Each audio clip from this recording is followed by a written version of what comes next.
We are a group of people that believe Jesus empowers us for kingdom now living. In the midst of a complicated world, we also believe that curiosity is the key to growth, and that Jesus never asks us to check our brains at the door. We decided to sit down and have a conversation that challenges secular and Christian thought. Welcome to the Elephant Room. How do you guys handle, again, we're meeting and we're talking about seeing, the world challenging faith and challenging secular thought. And so as in the world that we live in, it seems like it's been so difficult, to manage how all of the hate and everything that's been going on. How do you guys handle the, being Jesus to people when there are so many things that are coming up against us, whether it is vaccine mandates or not, politics that we've been in. What's been the most difficult thing for you guys to even be able to handle, during this time? Is it cause frustration or anxiety in your workplace? Have you just gone off on anybody, Marilyn? No. You don't go off on people? I'm so different here than I am in my work. Really? I'm an angel. Yeah, okay. No, I'm very non-confrontational, so Are you? I don't do stuff like that. So you just go with the flow? I can't think of any other example other than the COVID vaccine right now. It's just in my head. Okay. But that was something when all of that, when the vaccine first came out and, they're talking about no, we're going to make it to where everybody has to have it and stuff. I really struggled with that. And I think that was the prideful me and the one that's American, the America in me really struggled with that. And I don't want to be told what to do. I'm just kind of that way anyways, kind of rebellious. And I had to pray for a long time. I had to pray on that. And it was really cool because I feel like God just totally softened my heart and was just this is not what this is about. He led me to the job I'm in for a reason. I totally felt led to where I am right now in my job. And they eventually mandated the vaccine, you get it or you don't work here. Yeah. And I felt totally led into that job. And so I'm thinking why would God lead me into this job for me to just leave because of the COVID vaccine? And so there was a lot of prayer, a ton of prayer and a ton of being in the Word and a lot of scripture that was saying you got to obey all authority, It's not going to be Christian authority. It's going to be secular authority, and you need to obey what they're telling you to do. But to what point? Where would it stop if that's the case? I think it's something that would cause us to sin. I really explored the scriptures a lot, same as you with the vaccine and it being mandated and stuff like that, and just it's not the vaccine itself isn't a sin. Getting it isn't a sin. It's not addressed in the Bible. And I think, I asked a lot of questions of people in authority over me and the docs at work and stuff like that.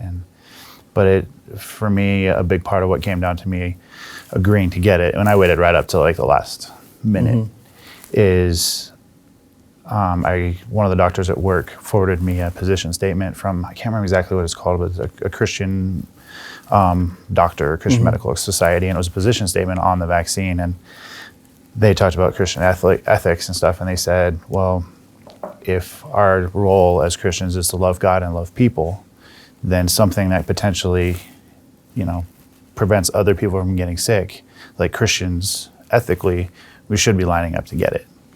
And that really convicted me because my delay in it and stuff I was pretty obstinate, and I'm generally pretty obstinate when people tell me, hey, you got to do this. All not necessarily confrontational, but I ask a lot of questions, and they're like, oh, is that true for Morgan too?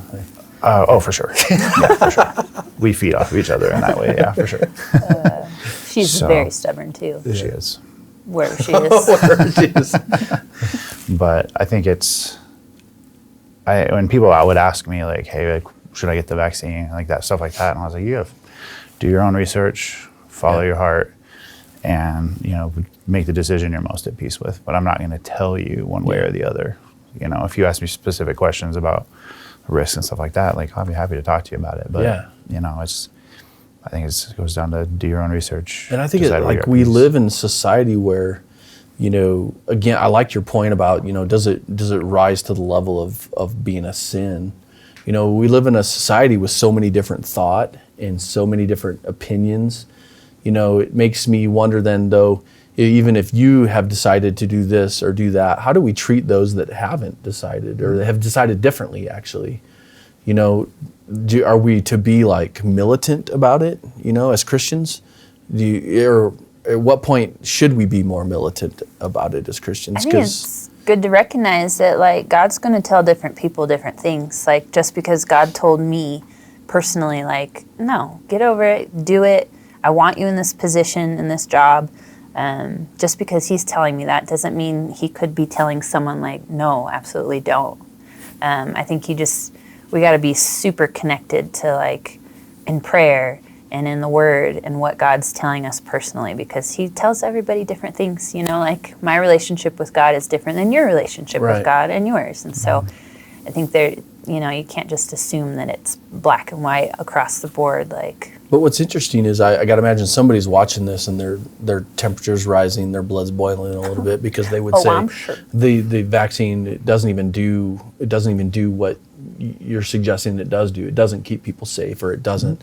And so I think the accusation of maybe the other side is that you're just uneducated. But in this case, you two are very educated. You're in that field, and so I think it's wrong to just assume that any one side is just completely uneducated about it, because there is so much information out there, maybe for and against, and so I'm kind of like you guys. I don't want, maybe it is the American in me, I don't want the government mandating anything to me. I don't feel good about that. I want to be able to make my own choice. I want to be able to figure it out.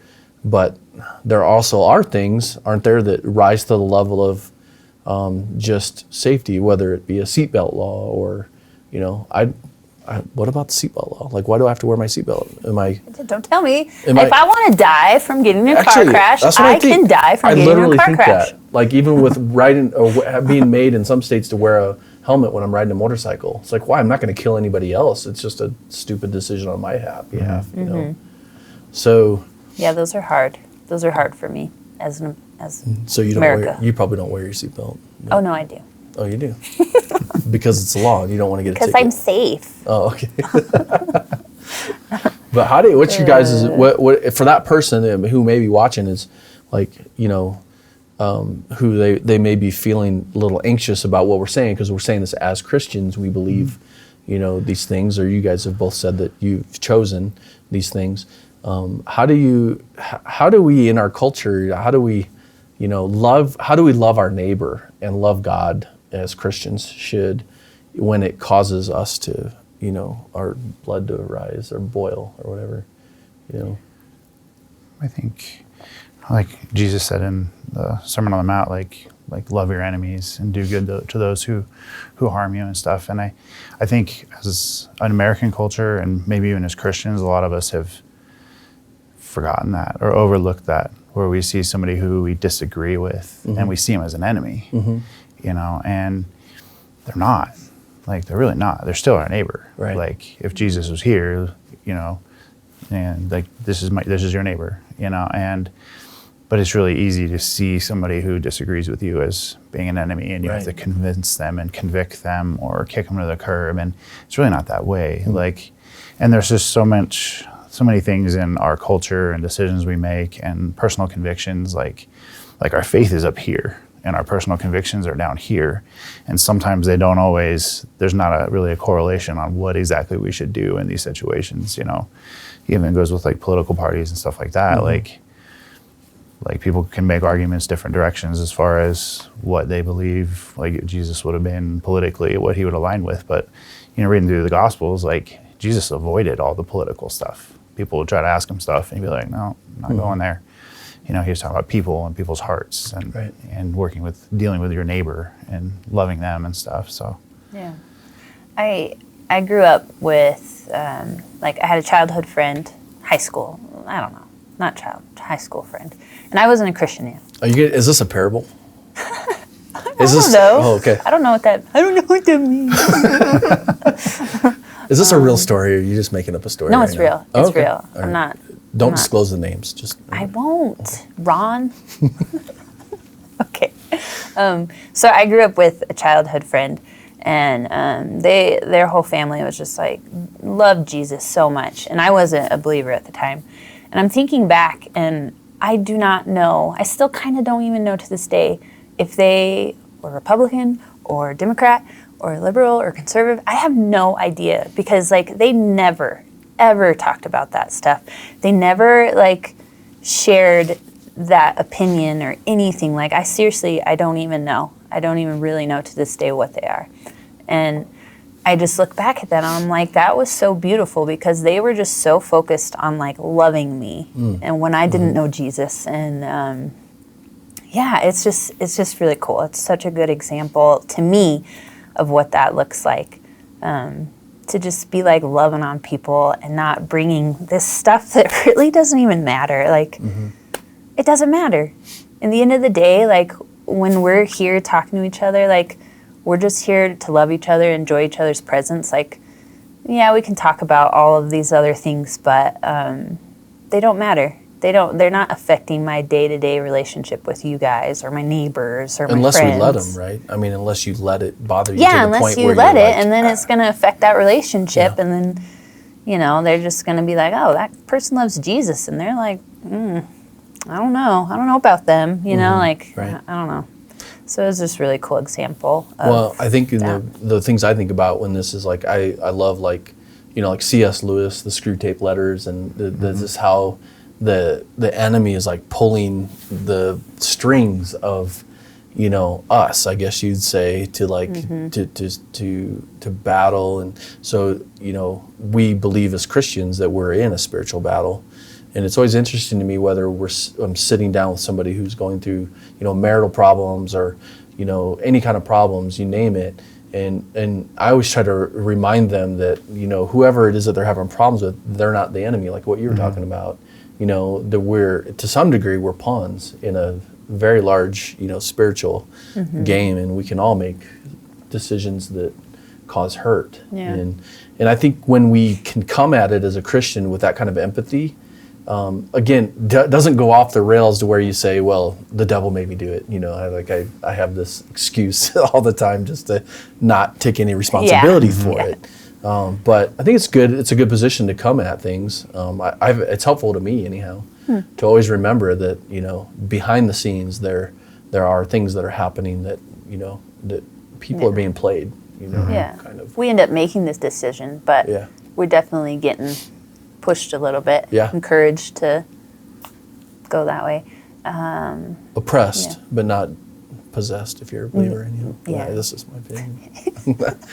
Different conversation. So this, I got one for him though, because this would be good. So he didn't have a problem with the vaccine, but I'm just wondering what's going to happen when the government wants to take away his guns. Oh snap! And so I'm wondering, what's going to happen? I think it'll be worse because you got some nice guns. I do have Do you mean his arms? a number of them. Yeah, You're talking about these? He's got a couple. He brought a couple with I him think today. it would be more what if the government took away his weight set? His weight said, "Ooh, That'd be a wow." bummer. I'd be all stressed out all Yeah. the time. That's my. You can just coping get with mechanism. Ernie. He did stuff without weights for a long time. Yeah. So Lifting yeah. children? Push-up he competition. didn't have with those Ernie every day. resources. Yeah. Push-up Anyways, contest. real guns. What do you think about that? Because I mean, you got some nice guns. I hope it never comes to that. I really, really do. And there's certain things that we easily get fired up about, and I think we get pushed into a corner, we get put in, we want to have an emotional response about things.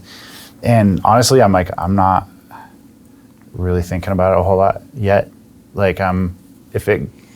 Everything thus far has been just threats, and there's been no substance behind it. So Yeah. I'm kind of well, there's a good chance that it's probably not going to happen. And so I'm not really burning a whole lot of energy thinking about it, or how would you? Until you brought it up. Thanks. Until I brought it up. Now he's getting a little bit, upset. He's gonna walk off the set.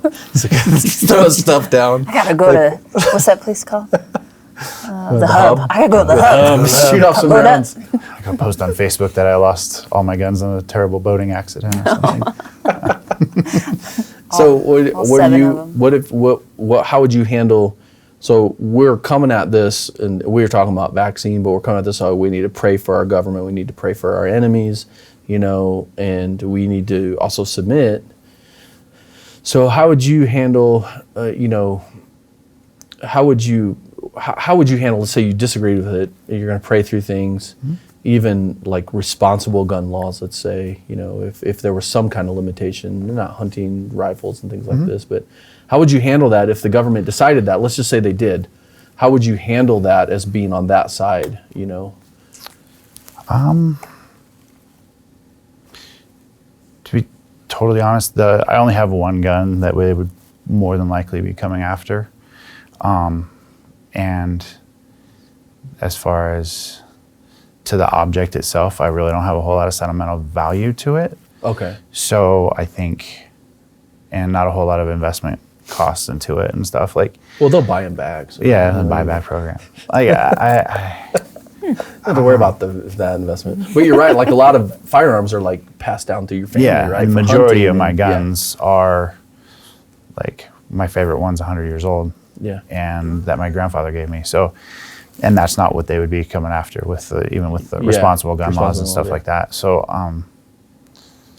honestly, just for me personally, and I'm not trying to tell anybody else to do this, but I don't have a whole lot of attachment to the one that they would want. Yeah.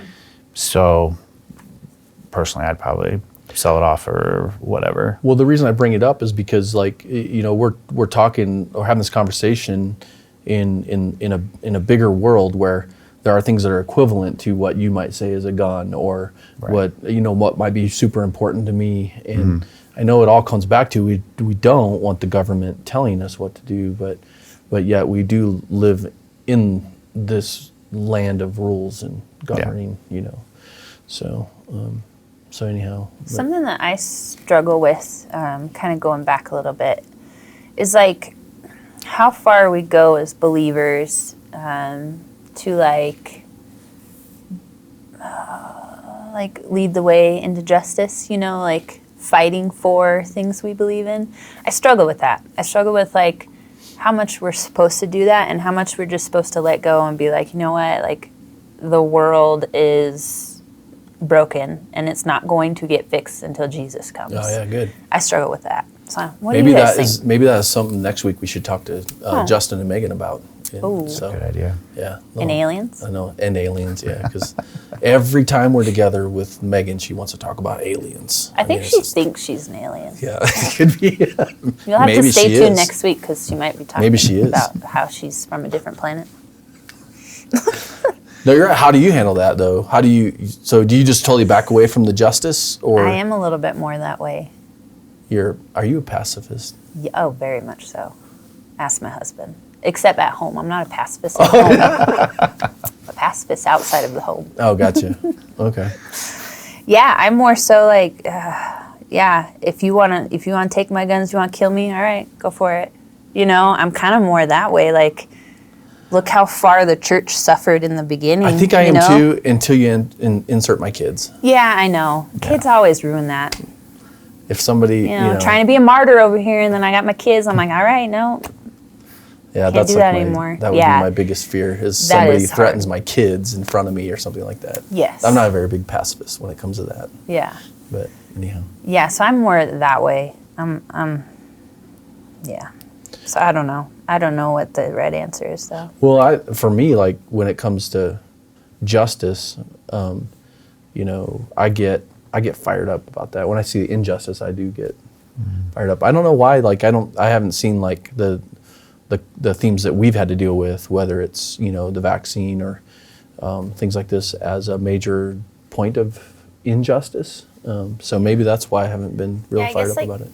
The injustice you see in the Bible is more like people are about to hurt other people. Jesus stepping up for that woman that's about to be stoned.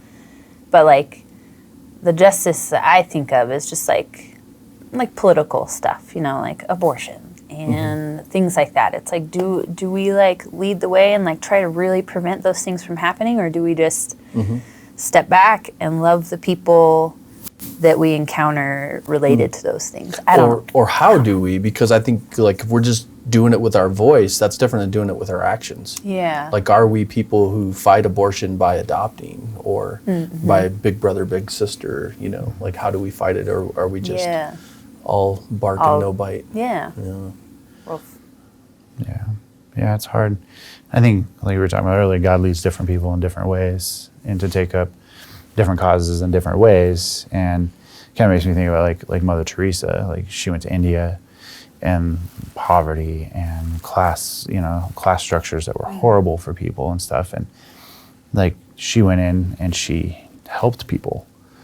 She opened a hospital. She gave people food. She gave them education, all that. Like, but if she went in and she took on the religious system, she took on the cultural system, she took on the political system that was causing all those things, like, would we know Mother Teresa's name? Like, would she be Mother Teresa if that was what she went after? But no, she just loved people, and everybody knows who she is. So, and that being said, there could be somebody that God leads to take on political reform and all those things, and I think it's either like Martin Luther, King absolutely, Jr., or so like they're both right, and it's just like where does God lead you, and are you willing to obey that? So.